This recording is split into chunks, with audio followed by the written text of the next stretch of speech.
It really is a bold new world for Nintendo's much beloved karting series, as we take Mario Kart World for a spin on both handheld and docked mode. It's hard to imagine a more perfect game to launch alongside the Nintendo Switch 2 on day one than Mario Kart World. The franchise's immensely broad appeal is something that just can't be denied, a fact backed up by the fact that Mario Kart 8 Deluxe, effectively an enhanced port of the Wii U series take, has gone on to sell in excess of 67 million units. A truly staggering figure. For as much as a sure thing making Mario Kart World a Switch 2 launch title is on the surface, there is also a lot of pressure to get this newly expanded entry right. Fortunately, after playing around an hour across two different modes, it's already safe to assume that Mario Kart World is another all-timer. Starting off with the basics, it's no secret that Mario Kart World doubles the racer count limit from 12 up to 24. A barmy decision from the outside looking in, yet by the second Grand Prix race, it quickly became obvious to me just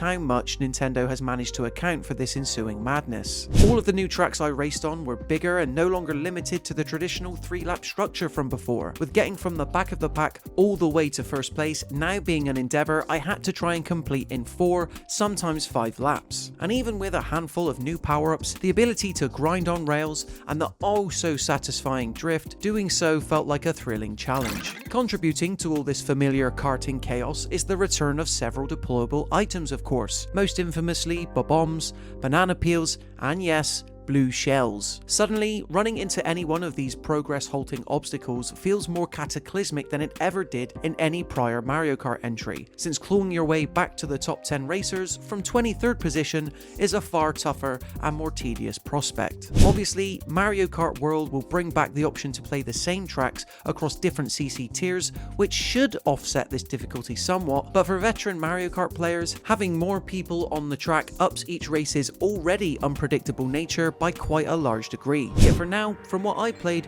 Mario Kart World just about gets the balance right. In my short hands-on time, I was able to test out 2 modes that sit outside of the main and highly publicised free roaming experience. The first was your bog standard string of Grand Prix races, in which me and 23 other AI racers battled it out to be the first one to cross the finish line.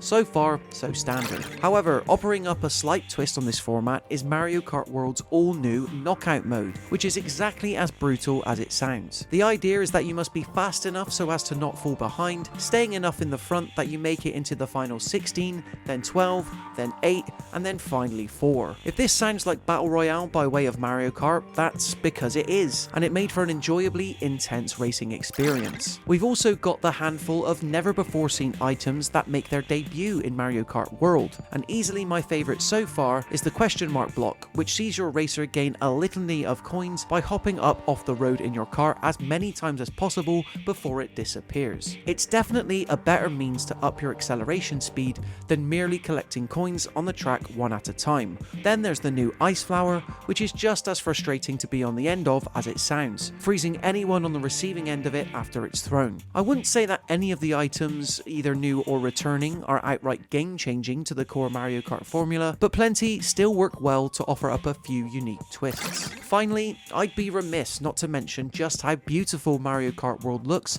when running in motion at 60 FPS at 1080p when played in handheld mode. Watching Mario and his friends zoom through deserts, cityscapes, graveyards, and snowy hills in much brighter fashion and in a higher resolution than ever was possible before feels like a luxury experience, similar to how I felt when playing Mario Kart 8 Deluxe in handheld time for the first time all those years ago. It truly is a magic trick. This, combined with improved roll distances and more detailed character designs, does well to make Mario Kart World feel like a slight, yet still substantial, step up graphically. The truth is that Mario Kart has always looked great since it transitioned to HD due to the inherently great art style. I get the sense that where World will impress most is in its new exploration-led structure, which I unfortunately didn't get to try out. Prior to its reveal at the latest Nintendo Switch 2 Direct, I didn't know that what I wanted from the next Mario Kart game was a completely free-form way to travel between tracks. Admittedly, having still not played this component of Mario Kart World myself,